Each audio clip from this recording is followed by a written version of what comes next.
राव मालदेव के शौर्य और पराक्रम से प्रभावित होकर बहुत सारे फारसी इतिहासकारों ने इन्हें उपाधियां दी थी। इन्हें हशमत वाला राजा कहा गया, इन्हें हिंदू बादशाह भी कहा गया। निजामुद्दीन ने अपनी कीर्ति तबाह के अकबरी में इनका वर्णन किया है और फरिश्ता ने तारीख ए फरिश्ता। ये क्वेश्चन पहले एक बार आ चुके हैं, इनको अच्छी तरह से याद कर लेना भी। ऐसी कौन सी दो रचनाएं हैं जिनमें राव मालदेव जी को उपाधियां दी गई है? तो तबाह के अकबरी निजामुद्दीन की और फरिश्ता की तारीख ए फरिश्ता। इसके अलावा राव मालदेव जी ने जो निर्माण कार्य करवाए थे वो भी थोड़े याद कर लेते हैं, उनमें से भी क्वेश्चन पुट हो जाते हैं। सोजत का जो दुर्ग था पाली में, उसका निर्माण राव मालदेव जी ने करवाया। मेड़ता वाली का भी नागौर में जो है उसमें वो भी राव मालदेव जी ने उसका निर्माण करवाया। रिया बाड़ी दुर्ग इसका निर्माण करवाया। पौंकल में जैसलमेर में जिनका दुर्ग है उसका निर्माण राव मालदेव जी ने कराया। मेहरानगढ़ के दुर्ग का परकोटा, मेहरानगढ़ दुर्ग का निर्माण नहीं करवाया, उसका परकोटा बनवाया था वो राव मालदेव जी ने। कमेंट में आंसर जरूर देना कि मेहरानगढ़ दुर्ग का निर्माण किसने करवाया था। सारल दुर्ग जालौर में है, उसका निर्माण राव मालदेव जी ने करवाया।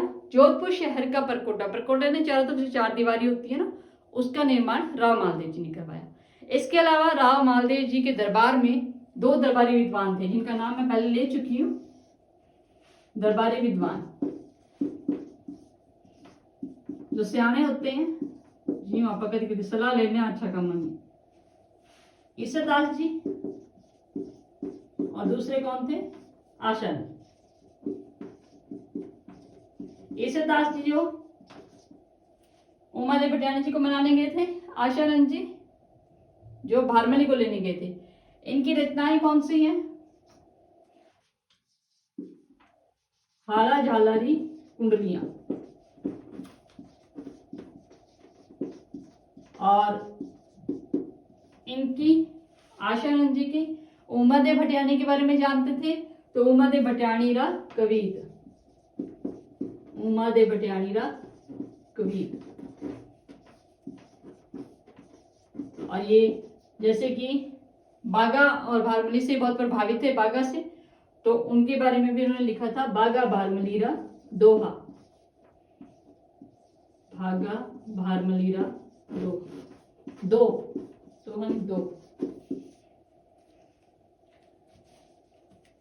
राव मालदेव जी की मृत्यु के बाद उनमें उनके जो पुत्र थे उनके उत्तराधिकारी युद्ध छिड़ गया था। क्यों छिड़ा? क्योंकि राव मालदेव जी को अपनी सबसे प्रिय पत्नी थी, वो थी स्वरूप दे झाली रानी जिनको कहते थे।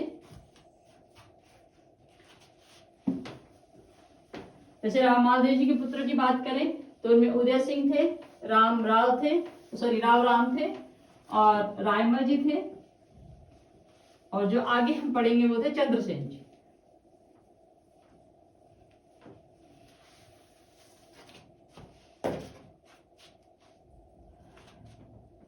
स्वरूपदेव जो उनकी रानी थे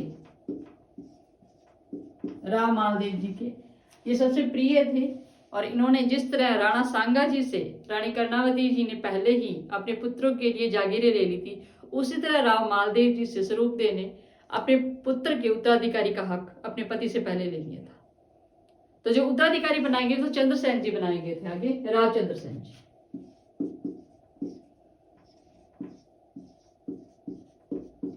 जबकि इनके बड़े पुत्र थे राव मालदेव जी के उदय सिंह, अन्य पुत्रों के नाम यहां लिख देती हूं मैं, उदय सिंह जी जिन्हें मोटा राजा के नाम से भी जाना जाता है।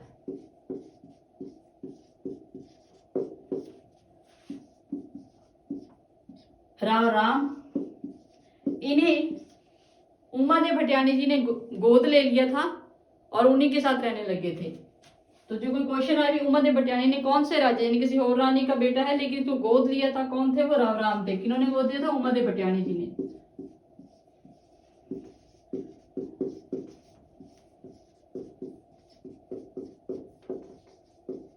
और कौन से? राव रायमल। ये 3 पुत्र थे इनके, सॉरी 4 थे, इनमें से एक को अगला उत्तराधिकारी बना दिया गया, वो थे राव चंद्रसेन। राव मालदेव जी ने अपनी मृत्यु से पहले ही अपना अगला उत्तराधिकारी घोषित कर दिया था राव चंद्रसेन को, अपनी रानी स्वरूपदेव के कहने पर। राणा सांगा की तरह इन्होंने भी अपने पुत्र राम की जगह चंद्रसेन को अगला उत्तराधिकारी बनाया। तो चंद्रसेन का जो शासनकाल है, जैसे कि मैंने आपको पहले बताया, भी किसी भी शासक की मृत्यु हो जाती थी, साथ के साथ अगले उत्तराधिकारी के राज्याभिषेक की तैयारी। 1562 में राव मालदेव जी की मृत्यु हुई, तो 1562 में ही चंद्रसेन का शासनकाल शुरू होता है और 1583 ईस्वी तक इनका शासनकाल रहता है। जो इनके बाकी के भाई थे उनको रियासतें दी गई थी। राव उदय सिंह जी को दी गई थी फलोदी की, और राव राम को दी गई गुंदौज की, और राव रायमल को सिवाना की।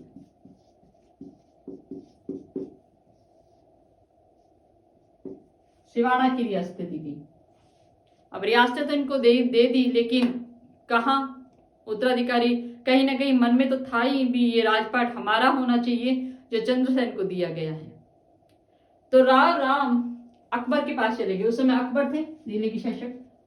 तो राव राम कहाँ गए? अकबर के पास।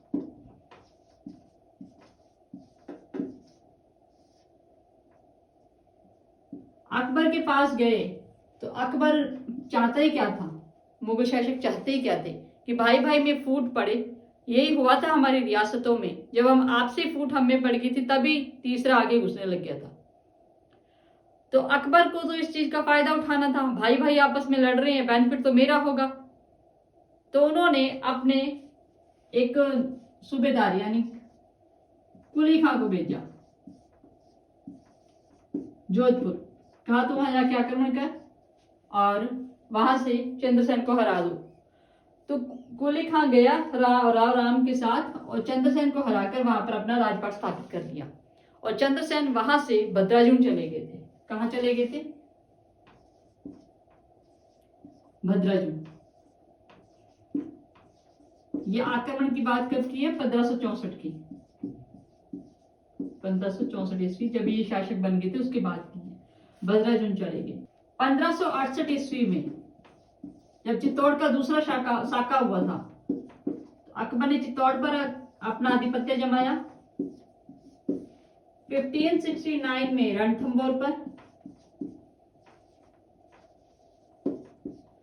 अब ये 1570 को अजमेर यात्रा पे गया था, वहां से ये नागौर आया। नागौर आया 1570 में।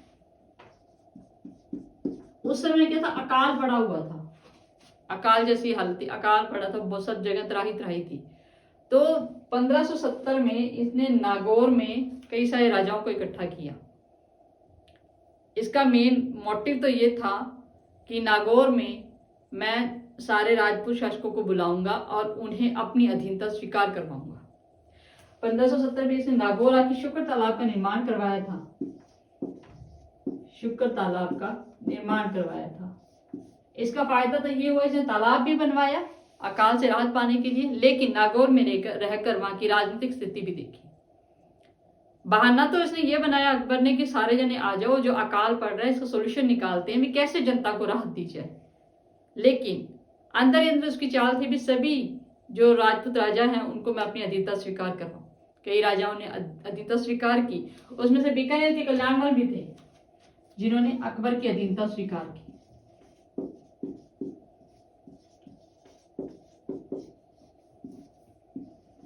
बीकानेर के कल्याणमल। कुछों ने तो वैवाहिक संबंध भी स्थापित किए। कुछ राजपूत शासकों ने अकबर से वैवाहिक संबंध भी स्थापित किए। इसमें राव राम भी आए, उदय सिंह भी आए, राव चंद्र सेन भी आए थे। लेकिन चंद्रसेन जी को तो पता चल गया भी ये बंदा कुछ गड़बड़ कर रहा है, ये आपस में हमारी फूट डलवाएगा, आपस में हमें लड़वाएगा और अपने अधीन करेगा। तो चंद्रसेन वहां से चले गए। लेकिन उदय सिंह ने मोटा राजा कहा जाता है, वो अकबर से उन्होंने संधि कर ली। अकबर से संधि किसने की? उदय सिंह जी ने अकबर से संधि की।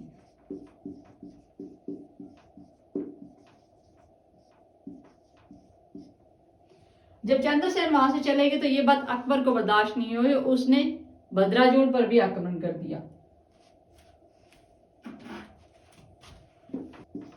तो राव चंद्रसेन सिवाना चले गए। अब अकबर पीछे पड़ा हो तो वहां पे भी आक्रमण कर देता है।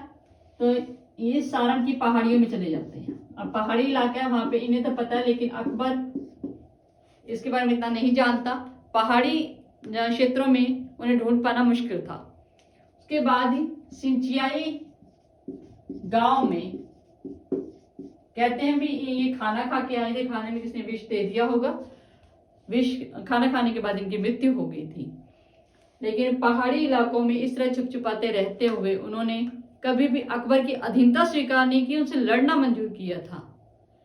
जिस तरह राणा प्रताप के साथ इनकी तुलना की जाती है, राणा प्रताप के साथ, वो कैसे, इनकी एक तो ये भी इन्होंने अधीनता स्वीकार नहीं की, महाराणा प्रताप ने भी अधीनता स्वीकार नहीं की।